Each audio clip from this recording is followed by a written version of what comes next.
practice. So it's really, really cool. In college, I had a couple of different jobs, but I was not a pastor in college. I was a bartender at the Newport Beach Marriott and Country Club. Now, I don't know if you could see that happening. I had to wear, like tropical things all the time and stuff. So you probably can't envision that. But I was at the swimming pool bar, okay? A bartender at the swimming pool bar. Now, I had never made drinks before, to be honest with you. I just happened to be there when they fired the other guy, and my buddy was like, yeah, just say yes. You'll make a ton of money. So I was like, okay, great, I'll try it. And I saw a lot of really interesting things there. But what was interesting was there was this one lady, she was very cranky, always. And they even warned me. They said, hey, just be careful for the beast mode. She's going to go beast mode, and she's really crazy. And I'm like, okay. I was a little bit intimidated by it. And they go, there she is. So I go, you know what? I have a really good personality. I'm going to win her over with my charm because I'm very charming. And so I saw this lady come up. Now, before I tell you this story, in fairness to me, she was rubbing her stomach a lot. Okay? So she was rubbing her stomach like this. And she was a little bit husky, or I don't know how to say, like bigger, portlier. And so she comes up and she's holding her stomach like that. So in fairness to me, let me just say she's holding her stomach. So she came up and I said, hi, how can I help you? And now this is another tip. She said, well, I want a pina colada, but listen to me. I don't want any alcohol in it. I don't want any alcohol in the pina colada. And I was like, oh, makes sense. I get it. So I got her, it's basically a slushie or something like that. So I said, when are you due? And she's like, what are you talking about? I'm like, you're the baby. When are you going to have the baby? And she goes, I'm not pregnant. Have you ever had those moments where you want to be anywhere but the person in front of you? I was like, I am so sorry. She threw the drink down, walked away. My friend had to leave because he was laughing so hard, and I could hear him laughing behind there. And I was like, I am not cut out for this job. I don't know how to make drinks. I'm insulting people that are here. This is a terrible, terrible idea. Maybe you've had some of those moments in life where you're like, I didn't mean to say that. That was the worst thing to say. So before you start judging me, I'm sure you've had a couple of moments where you're like, I knew I shouldn't have said that. I knew that was the wrong when it was in my mind, and I shouldn't have had it come out. I knew it. And I'm assuming some of you have had those moments. So I'm just like, it's those moments where it's like, I don't think I'm going to be ever cut out for this ever. Have you had that in life, though? Has life just kicked your butt where you're like, I don't think my life is cut out to be any good? I've kind of ruined it. I've messed it up to the point where I don't think I can come back from this anymore. And my life is just a series of embarrassment moments, one after another. And I just can't do it. And then you have these things where you're like, all these relationships around me keep falling. And now, for that lady and I, that sealed our relationship because we didn't have one after that. But maybe you have situations where you're like, hey, all my relationships are falling apart and I don't know why. Why is God punishing me? I don't want to be alone. But every time I get into a relationship, it goes bad. Listen, guys, maybe and possibly it could be you. Have you ever looked around at life and thought, how did I get like this? Well, maybe. But maybe, possibly, what if the person that is responsible for these relationships breaking up is you? Have you ever thought of that? I meet the wrong people. I date the wrong people. I have the wrong friends. I go to the wrong churches. I go, everything that I do, I have the wrong jobs. But what if you're the common denominator of these things not going well? And you might think, well, I'm just joking around, or that's just how I talk, or they just need to get over it. But here's the thing, guys. Has anybody ever heard the term, sticks and stones will break my bones, but names will never hurt me? Whoever came up with that is a liar. And they sit on a throne of lies. Okay, because here's the deal. Words cut so deep. If you think of the relationships that you are, that have deteriorated, it's because of words, I'm telling you now. They said something to you and it's hurt so badly. Now here's the truth, guys. They don't evaporate just because we move on. They stick, they sting, and they stay. Words stay with you. Okay? And we are living in a community right now, in a culture right now, where communication is everything. There's texting, there's messaging, there's comments on social media, there's email, there's calls, there's FaceTime. We are inundated with words all the time. So, what impact are my words actually having? Proverbs 18:21 says this: the tongue can bring death or life. If those who love to talk will reap the consequences. What does that mean? What does that verse mean? It means every word we say is either a building block or it's a wrecking ball. It's one of the two. And I'm sure you had relationships where there's a lot of wrecking balls. And it still hurts to this day. You know, it's interesting. I have counseled a lot of couples in my time as a pastor. And it's not always like this, but for the most part, it is like this. And it's usually the women are the recipient of this, but it's not always like this. I would say it's 75% of the time it's like this.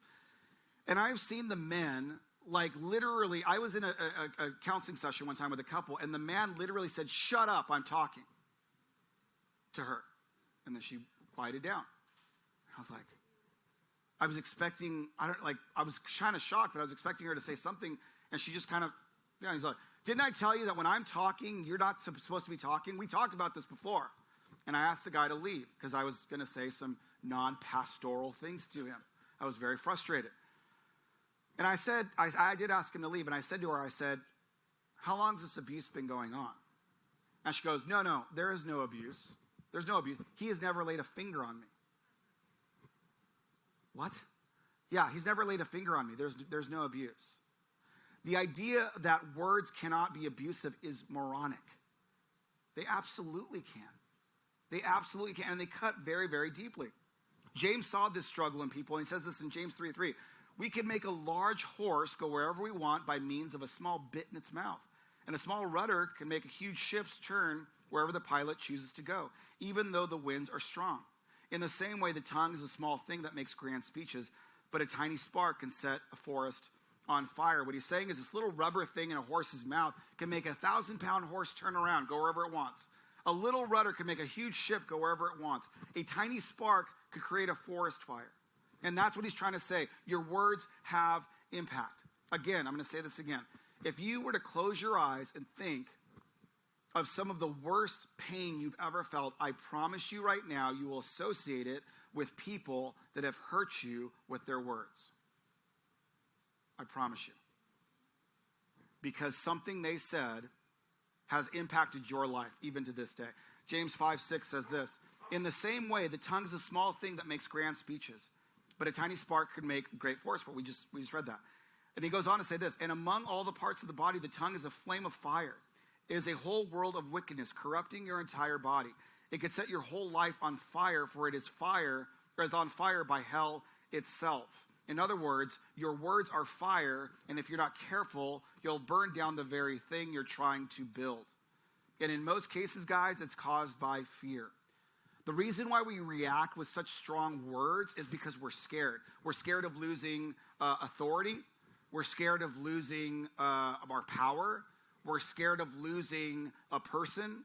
We're scared of all of these things. And because fear sets in, our words get worse, and it actually makes everything else worse. There's a story in the book of Genesis about Abram. Now, some of you might say, well, I thought his name was Abraham. And first, it was called Abram. And this is a time where names were very important. And so Abram was translated into exalted father. So that's a pretty big deal. Abram was very, very close to God. But God had a big plan for Abram. In fact, he changes his name later to Abraham, which means father of multitudes. So he actually has got a big, big plan for Abram. And then something happens that he doesn't see coming. In Genesis 12:10, it says, At that time, a severe famine struck the land of Canaan, forcing Abram to go down to Egypt, where he lived as a foreigner. Now, he's a foreigner. He's in a foreign land, and all of a sudden, fear creeps in, and he starts to take control. I've got to take control. I've got to take control of what happens. I've got to take control of the situation. So he creates a lie. His wife, Sarai, is very beautiful, and so he tells Sarai, hey, listen, when we get there, tell them you're my sister, okay? And that way, they won't kill me. If I'm your husband, they'll kill me and they'll take you.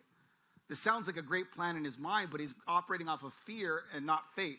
In Genesis 12:11, it says, he was approaching the border of Egypt. Abram said to his wife Sarai, look, you are a very beautiful woman. When the Egyptians see you, they will say, this is his wife. Let's kill him, then we can have her. So please tell them you are my sister. Then they will spare my life and treat me well because of their interest in you. Okay, this is a terrible idea. Clearly, fear is running the show. It's calling the shots.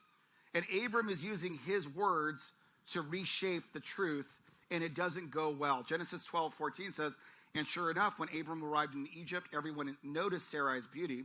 When the palace officials saw her, they sang her praises to Pharaoh, their king, and Sarai was taken into his palace. Now, this is where panic starts.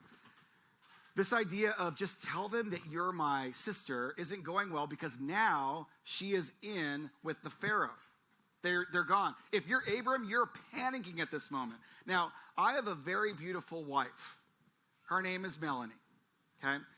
Now, it would be like Melanie and I going somewhere, and I tell Melanie, listen, you're very beautiful, so just tell everybody you're my sister. Now, if you've seen Melanie and I, we're basically twins. We're both tall and blonde and thin, and so we're basically twins. So if I just said, Melanie, just tell them you're my sister.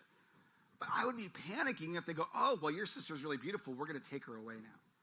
There's a panic here. He did not rely on God. He was relying on trying to control the narrative, and it ends up blowing up in his face.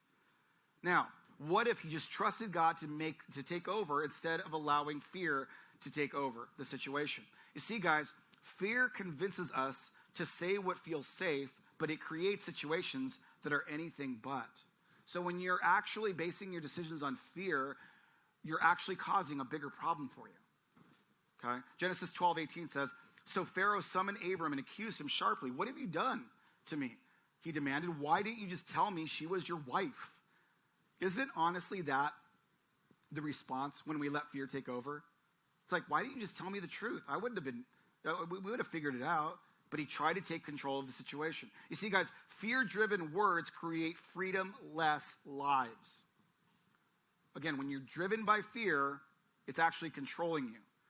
Which brings us to where James said our words are small, but they could spark a giant chain reaction. For Abram, it was only 4 words that totally ripped up his life in this moment. You are my sister. And it completely changed his life in this moment. But how many times have we done this? Now, maybe not, don't tell people you're my sister, but how many times have we said, okay, we're going to go to this place. If anybody asks, just tell them this. Okay, when we're going to go to the a teacher conference, okay, make sure you tell the teacher that. Like we're constantly telling people what the narrative is going to be, but that's based on fear. You're letting fear determine the situation. You can't. You got to trust God. Ephesians 4:29 says, don't use foul or abusive language. Let everything you say be good and helpful so that your words will be an encouragement to those who hear them. In other words, guys, allow your words to be helpful, to be healing, not harmful. And what you say in fear sparks fires that you can't contain. Guys, I am sure that some of you have experience. You have sparked fires with your spouse or an ex-spouse or your kids or your parents or your employer or your coworker or your friends. And your words have sparked fires that are still out of control. They're 0% contained. And that could have been avoided if you would have just trusted God instead of trying to take it on your own. Please remember this, guys. It's so important. While you're still holding on to the hurtful words someone spoke to you, someone else is still holding on to the hurtful words you spoke to them. So the first way to identify this is realize you're not innocent. Like whenever there is a problem, let's say you have a problem with somebody in your family. When you retell that story, I promise you, they're the crazy one and you're the smart one. Because it's all filtered through your narrative and your lens. They did this. I didn't do this. I was just sticking up for myself. They did this. They did that. But you have some part in that as well. Now, there is good news, guys. Just because you can't rewind your words doesn't mean you can't repair the relationship. And here's what you need to take away today, guys. you don't have to stay stuck in the smoke anymore. You can actually move forward. Proverbs 15:1 says, a gentle answer deflects anger, but harsh words make tempers flare. It is so easy to match word for word. It is, and it feels good in the moment. If somebody calls you a name and you call them back a name, it feels pretty good. If they say, you're a this or that, oh yeah, well, you're a this or that, and it gets your adrenaline's going, but then afterwards you're like, man, I really blew that one. That one messed up on that one. So I promise you this, guys, it's never going to work. If you go to somebody and you go, I can't believe you did this. You're the worst. You're a jerk. You never loved me, and I never loved you either, and I'm so angry with you, and you've wasted my time. Now give me a hug. It doesn't work that way, okay? They're going to recoil from you again and again and again. But you got to say, okay, how can I make my words work? Here's your homework this week, guys. Own your words even if you have to apologize. Even if you have to apologize. Well, how do I do that? You could say this. I'm sorry for what I said. I was wrong. How can I make it right? Can you think of somebody that you've really hurt? And can you imagine saying that? That would be rough. But it's working. It'll work. I'm not suggesting to take abuse. Please don't think that I'm saying that. If someone is verbally abusing you, do not sit around and continue to take it. Okay? That's not what I'm saying. But if you have a part in some of that pain, own it. Just own it. It's okay. James 5:16 says, confess your sins to each other and pray for each other so that you may be healed. The earnest prayer of a righteous person has great power and produces wonderful results. Now, we think of confession as something spiritual, and it is, but it's also something that's very healing. Okay, that's why we do these table nights and things like that. We want you to get to know people so that you could say, hey, I'm struggling with this, that, or the other. And there's actually something very healing in that. Colossians 4:6 says, let your conversation be gracious and attractive so that you will have the right response for everyone. Now, you could say, well, that's great. And the Bible is, turn the other cheek and have the right response, and I get all that, but they've never met my husband, or they've never met my wife, or they've never met my sister, or they never met my brother. Because if they met them, then they wouldn't be writing this stuff in the Bible. Because they're terrible. Guys, here's the big question. When you're talking to somebody, you have to ask yourself, will this build them up or will it break them down? And if it's going to break them down, why would you think that that's going to go anywhere good? It wouldn't go anywhere good with you. It's not going to go anywhere good with them. Now, we love to use words like, I'm just a straight shooter. How many people would say that? You don't have to raise your hand, but I'm just a straight shooter. I say it like it is. I don't take any guff from anybody, and I say exactly how it is. And if people don't like it, then they can leave. But that's just how I am. I get you say that, okay? But I'm gonna caution you on that. If you don't have grace, you're doing far more damage. Listen, guys, being honest isn't an excuse to be harsh. Truth without grace is just cruelty dressed up in confidence. Okay? Truth is good, but truth without grace is just cruelty dressed up in confidence. That's all it is. So if we really want to reflect Jesus, guys, it's not just what we believe, it's what we say, because our words can either echo our fear or express our faith. They'll either do one or the other. Now, again, guys, you could say, well, this sounds very Pollyanna-y, and I get we're at church, and I get you're supposed to say these types of things at church, but some of you might be going, listen, the Bible was written a long time ago. It's outdated. Those guys were a bunch of misogynistic men anyways, and I don't really prescribe to the Bible anymore because that's the old way of doing things, and we are here because we're far more enlightened now, okay? So this stuff about words, and they could be harsh, and they could, start a forest on fire and all that stuff, that's just some ancient poetry that doesn't really reflect us today. You could say that. So let me give you an example of another king, okay? This guy happened to be the king of pop, Michael Jackson. Michael Jackson at his height was he sold about 700 million albums. So the guy was worth like $1 billion. And if you look at him, he had everything. He was a very good-looking guy. Do you have a picture of Michael Jackson? Very good-looking guy. He had everything. Good looks, talent. The entire world loved this man. Could you imagine everywhere you go, people are screaming your name. Everybody loves this guy. His dad and his brothers teased him about his nose. And this is how he ended up looking. This is a guy who had absolutely everything. Money, fame, power, everything. But because his dad and his brothers teased him, he ended up ruining it. He ended up ruining his face, distorting it. So you got to understand, guys, words have impact. They matter. They matter. As Christ followers, guys, what if your words didn't start fires, but what if they could actually start healing? Look at what could happen from that. What a great legacy to leave our family and friends. And what if your relationships, your marriage, your friendships, your connection with your kids started to shift simply because you stopped speaking from fear and started speaking from faith? Now, here's where you can start, guys. Think about this. What if your words became the evidence that you trust God? Not just with your soul, but with your speech. Guys, there's a lot of phony people out there, including phony Christians.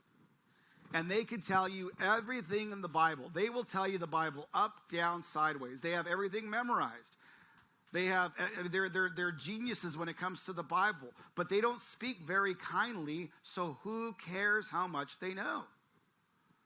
There was a guy, I don't even remember his name, but he was on late at night, and he was a genius. The guy had the Bible memorized, and he used to write things down on this like whiteboard. And does anybody remember what I'm talking about?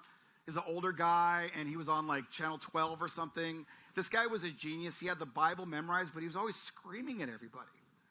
It was like, why would I listen to you? I don't care what you know, because your words tell me you don't have the love of Jesus right now with you. So you could have the Bible memorized. It really doesn't matter. Satan knows the Bible. Now, here's the great part for us, guys. You can create that right now for those around us. So what if the next conversation you have could be one that starts putting out fires that you've already started? Now, you're thinking, well, how do I do that? Here's 3 ways you could do it. You can take a picture of this, but here's 3 ways you can do it. Identify one person you've wounded with your words. I'm sure we've all had one person we've wounded with our words. Start filtering what you say. So before you say something, read the text again, do something like that. And speak from faith, not fear.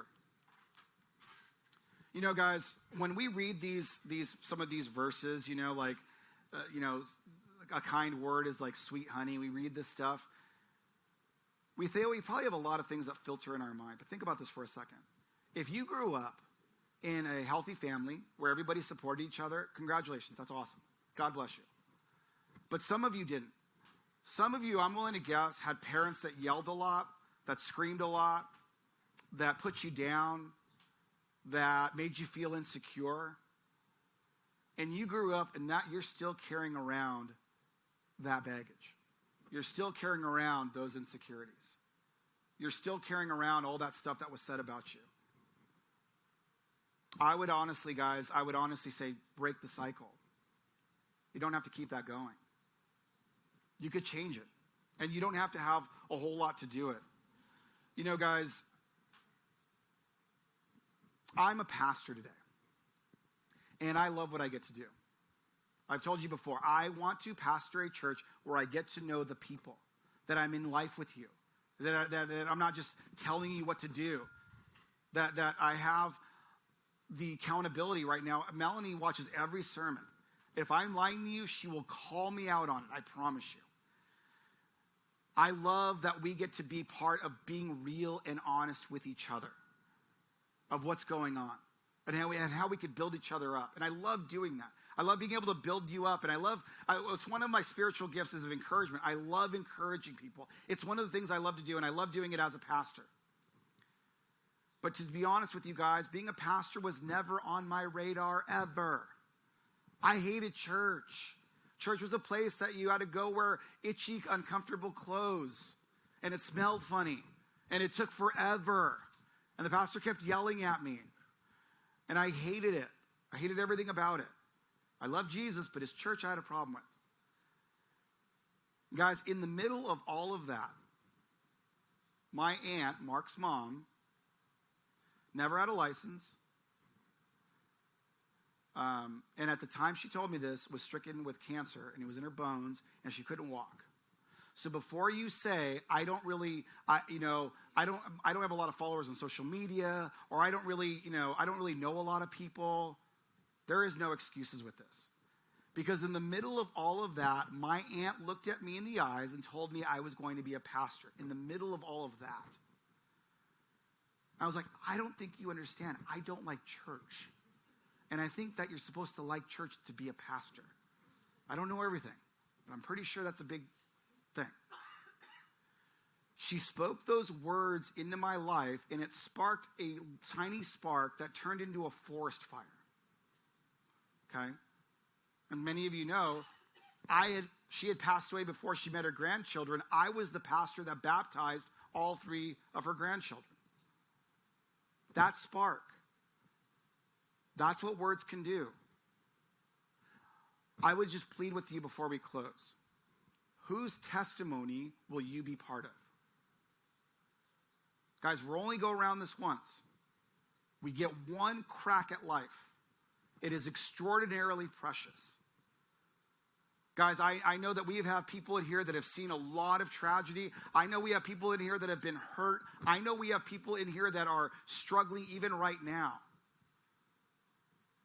But you are here for a reason. God brought you here so that you could have a say in what somebody else's story looks like. Please don't think you're disqualified because you don't know enough of the Bible, or you don't have a big influence on a community or whatever. Guys, use what you got, where you're at, and allow your words to impact somebody's life forever. My life has been changed, and not only my life, but if you're part of this church family, your life too, because my aunt, who could not walk, said, you're going to do this. So please, as you leave, think, whose life will you be part of? Whose life will you be impacting? Because your words, they matter. They matter. We're not big on titles here at South Hills Church. You don't have to have a title of pastor or this or that or director. We are all hands on deck here. All of us are called to do what God's asked us to do. That's what we're going to continue to do. So I'm going to close us in prayer, and then we're going to enjoy some great cookies and stuff out there. The first step to doing all of this with your words is meeting somebody new. So if you don't know somebody, get to know them. Teach English to some of our Ukrainian friends.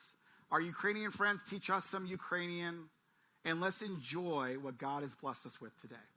Are you with me on that, guys? Yes? All right. Okay, good. Let's pray. Father, I just thank you so much for your church. I thank you so much for the people that have spoken my life. Everybody that's here, somebody spoke into their life. Somebody invited them to church or shared their faith or told them that they could do something that they didn't think they could do. Father God, we have people here from all backgrounds. And some of us, God, were told we were never going to amount to anything. Some people were told that we don't have enough influence to make an impact. Some of us have seen the devastation of an invasion of their nation. And they said, what am I supposed to do? What can I possibly do? Father, all of us have said we're not going to give up. We're going to keep moving forward. And we're going to keep making a difference. Because we still have one thing that's incredibly powerful. And that is you. And if you're directing our words, there is no telling what we can do. Father God, this church, you have big plans for this church. Just like you named Abram father of multitudes, changing his name to Abraham. Father, I know the same thing here. You have big, big plans for this church. I had no intention of ever pastoring an international church, but here we are. God, you've orchestrated this. You have done this. And we thank you for the opportunity of what we're going to get to do now and in the future. It's in your name. Amen. South Hills Church, I just want to take a moment and say thank you for watching our service online. Whether you're watching it for the first time or you're watching it again because you enjoyed the service so much from the weekend, I'd like to take a moment and dive into our giving. Every week we give people the opportunity to give back and give to the local church so that God can continue to bless your lives and bless your finances. Here at South Hills, we believe that everything comes from God. We believe that He's the one that chose us and brought us into this world, gave us our gifts and talents and abilities. And I just want you to know that when we give, we are giving back what God has already given to us. If you've ever seen any of our envelopes at a South Hills campus, you'll see on there that it says, every week at South Hills, your generosity is giving people the opportunity to live a better story. And there's a scripture on there in Matthew chapter 6, verse 21 that says, where your treasure is, there your heart will be also. So I want to encourage you today to click down below and set up your giving, whether it's for the first time or whether you're doing reoccurring giving. We have 4 ways to give here at South Hills. 1, you can do it in person at any of our campuses through an envelope. Or 2, you can actually text any amount that you would like to 84321. And the 3rd way is to download our Church Center app. I encourage you to do this one because the Church Center app gives you opportunity to stay connected with our church and your campuses. It's a great tool and resource for you to know what's going on. And the 4th way to give is to give online. You can go to southhills.org/give and you can set up your giving there. Whether you're a guest of our church or whether you are a member of our church, or whether you simply just like to watch our services, I encourage you to trust God with your finances so that He can bless and anoint your finances, and you can be trusting God in this journey of living life to the fullest. I love you, and thank you for watching our online service today.